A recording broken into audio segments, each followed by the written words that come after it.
child. Asking me if I'm scared of dying is like asking a man who's walked uphill for 100 miles if he's afraid to sit down. I'm 108 years old. Do you know what that feels like? It feels like wearing a winter coat that's soaked through, heavy, dragging at your shoulders. And you've been wearing it since 1918. Every morning I wake up, and it's like the Lord taps me gently and says, "Hattie, put the coat back on." And I do. I button it up with these stiff, stubborn fingers. I shuffle to the kitchen. I drag that weight with me, just to pour a cup of coffee. I carry it everywhere. So no, I'm not scared of taking it off. Some days I look at the hook by the door and think, Lord, isn't it time to hang it up? The reason you're scared, and I know you are, honey, I can see it in your eyes, is because your party is still going. You're 40, maybe 60, maybe even 80. The music's still playing for you. You've got phone calls to make, trips to take, dreams that still ache inside your chest. You're still hungry. But me?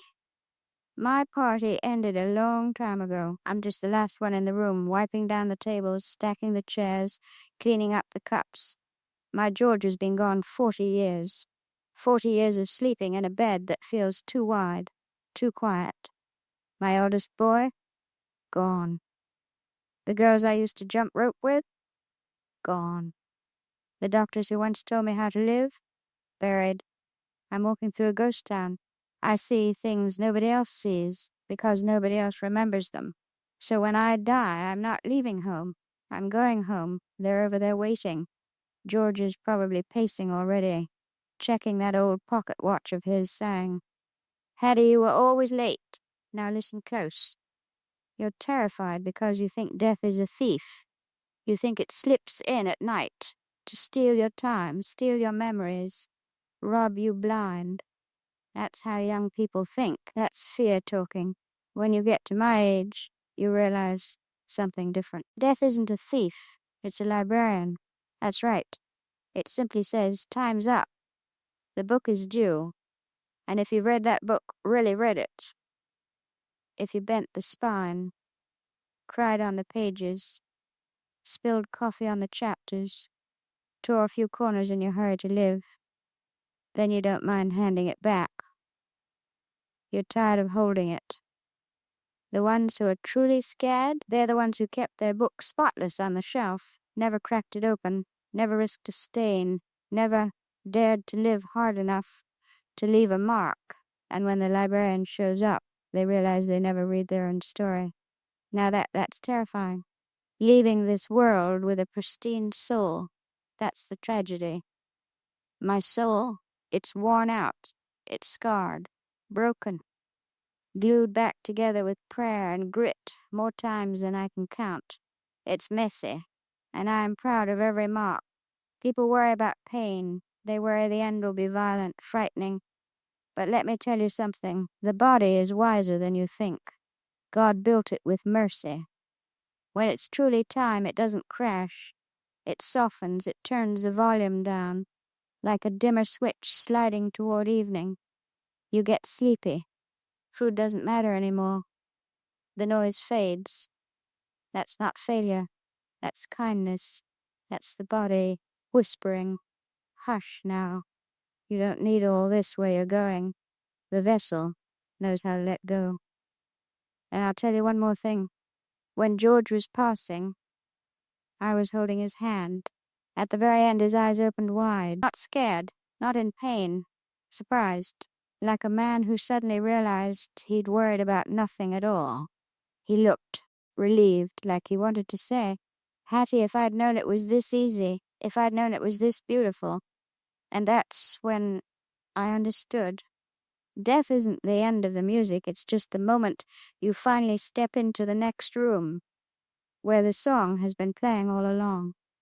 I wouldn't have feared it so much. The night my husband passed, he wasn't afraid. He looked past me, past the hospital walls, past the machines, and he saw something.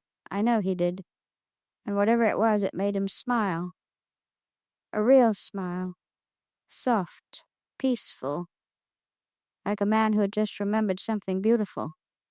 That smile changed me. So why am I telling you this? Not so you hurry up and die.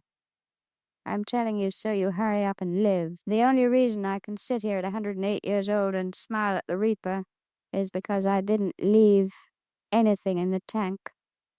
I didn't save the good china for someday. I didn't save my love for later.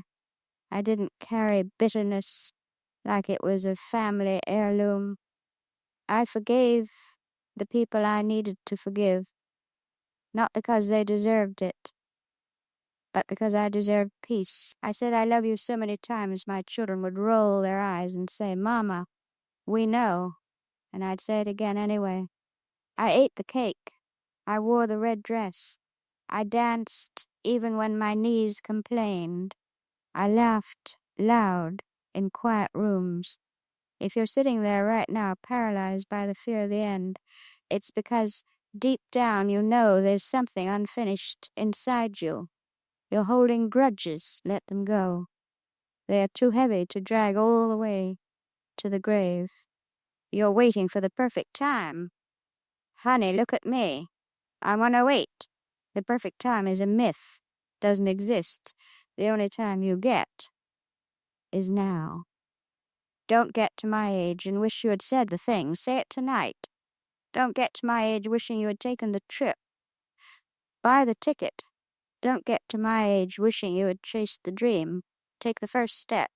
Because when you're standing at the door like I am, your hand on the handle, you don't want to be looking back over your shoulder whispering, what if? You want to be looking forward saying, I'm ready. I'm tired now. Talking takes more wind out of me than it used to. Time has a way of softening your voice but sharpening your clarity.